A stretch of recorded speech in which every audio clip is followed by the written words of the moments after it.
सपनों की नगरी मुंबई में हुआ सत्संग कार्यक्रम। कई लाखों की संख्या में पहुंचे श्रद्धालु। बाबा जी ने दिए संगत को दर्शन। बाबा जी ने सत्संग में क्या फरमाया, जानने के लिए बने रहें वीडियो के अंत तक। नमस्कार, आदाब, सत श्री अकाल आप सभी दर्शकों को। राधा स्वामी जी, स्वागत है आप सभी का सिटी वेब न्यूज पर। जी हां, आपको बता दें कि बाबा जी ने 7 मार्च दिन गुरुवार को मुंबई स्थित राधा स्वामी सत्संग ब्यास केंद्र पर सत्संग फरमाया। 9:30 बजे पंडाल में पहुंचकर राधा स्वामी सत्संग ब्यास के संत गुरु बाबा गुरिंदर सिंह ढिल्लो जी ने लाखों की संख्या में आई संगत को दर्शन देकर निहाल किया। आज जिस बाणी की तर्ज पर बाबा जी ने सत्संग फरमाया वह तुलसी साहब जी की गजल दिल का हुजरा साफ कर जाना के आने के लिए थी।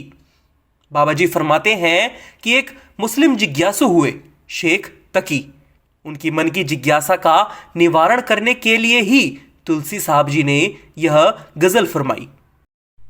अब ये शेख तकी की खुशकिस्मती कहो या सर्व समाज को परमार्थ का संदेश देने के लिए परमेश्वर की कोई लीला कि शेख तकी ने अपना खेमा तुलसी साहब जी के डेरे के सामने लगाया।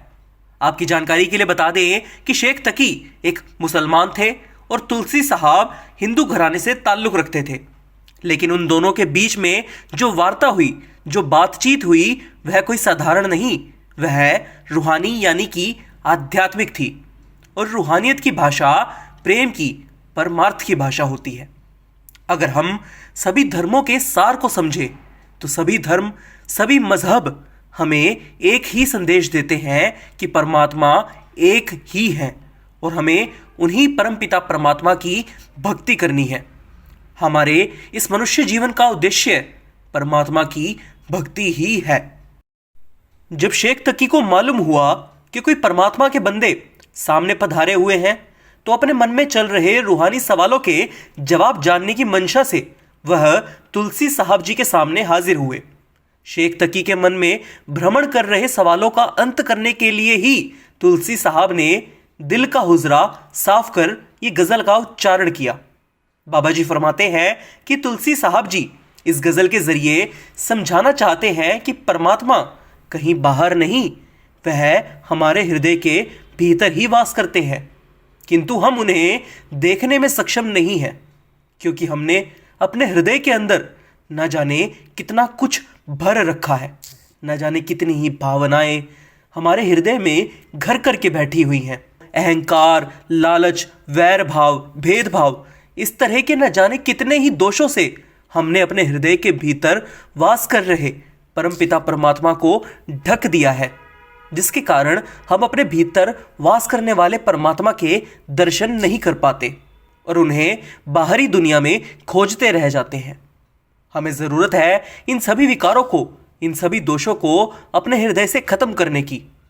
उदाहरण देकर समझने का प्रयास करें तो मान लीजिए आप किसी मंदिर में जाते हैं और वहां देखते हैं कि भगवान की मूर्त कई सारे पर्दों से ढकी हुई है, जिसके कारण आप भगवान की मूर्त के दर्शन नहीं कर पा रहे हैं। अब आप क्या करेंगे? आप वहां के जो संत होंगे या पंडित जी होंगे उनकी सहायता लेंगे और उनसे कहेंगे कि हमें प्रभु के दर्शन करने हैं, कृपा करके यह पर्दे हटवा दीजिए। वह पंडित जी आपकी सहायता करेंगे और सभी पर्दों को एक एक करके वहां से हटा देंगे, जिससे आप उस भगवान की मूर्त के दर्शन कर पाओगे। आपका मनोरथ पूरा हो जाएगा। ठीक ऐसे ही मानव जीवन में हमारा जो मन है वह एक मंदिर है जिसमें परमपिता परमात्मा परमेश्वर वास करते हैं। लेकिन वह काम, क्रोध, लोभ, मोह, अहंकार, वैर भाव, भेदभाव, मद, मत्सर, इस तरह के पर्दों से छिप चुके हैं, जिस कारण की वजह से हम उनके दर्शन नहीं कर पा रहे हैं। यहाँ हमारी सहायता करते हैं सतगुरु। सतगुरु की सहायता से हम इन सभी दोषों, विकारों रूपी पर्दों को हटा सकते हैं, जिससे हम उन परमपिता परमेश्वर के दर्शन कर उस परम गति को प्राप्त कर सकते हैं जो इस मनुष्य जीवन का परम उद्देश्य है। सतगुरु की संगत में लगकर नाम की भक्ति से, नाम के सिमरन से, नाम के जाप से धीरे धीरे एक एक करके हम इन पर्दों को हटाने में सक्षम हो पाएंगे। और उन परमेश्वर के दर्शन कर पाएंगे। लेकिन मनुष्य है कि बाहरी लोक लुभावन चीजों में, मोह माया में फंसकर रह जाता है। कई हजारों इच्छाओं से अपने मन के पर्दों को और ज्यादा ढकता चला जाता है। मन एक है, लेकिन इसमें ख्वाहिशें हजारों पाल रखी हैं। एक ख्वाहिश पूरी नहीं होती कि दूसरी ख्वाहिश पहले से ही तैयार रहती है, और इन ख्वाहिशों की कोई सीमा नहीं है, कोई अंत नहीं है। और जब कोई इच्छा पूरी नहीं होती, तब वही दुख और तकलीफ का कारण बन जाती है, और यह चक्र ऐसे ही चलता रहता है। मनुष्य फिर से इच्छा करता है, कुछ पूरी होती हैं तो कुछ पूरी नहीं होती। जो इच्छाएं पूरी नहीं होती, फिर उनका शोक मनाता है, दुख मनाता है, और फिर बोलता है कि यह जिंदगी तो दुखों का नाम है। दुख कहीं बाहर से नहीं आ रहे हैं, वह हमारे भीतर ही है। हम ही इन दुखों को बना रहे हैं, और हम ही उनका अंत कर सकते हैं। जरूरत है तो परमात्मा में अपनी श्रद्धा जगाकर हर प्रकार के मोह माया को त्यागने की, अपनी इच्छाओं का त्याग कर केवल एक इच्छा मन में रखने की, और वह इच्छा है परमपिता परमेश्वर के दर्शनों की। इस नश्वर संसार में जो मनुष्य इच्छाओं का त्याग करना सीख जाता है, वह दुखों का नाश करना सीख जाता है।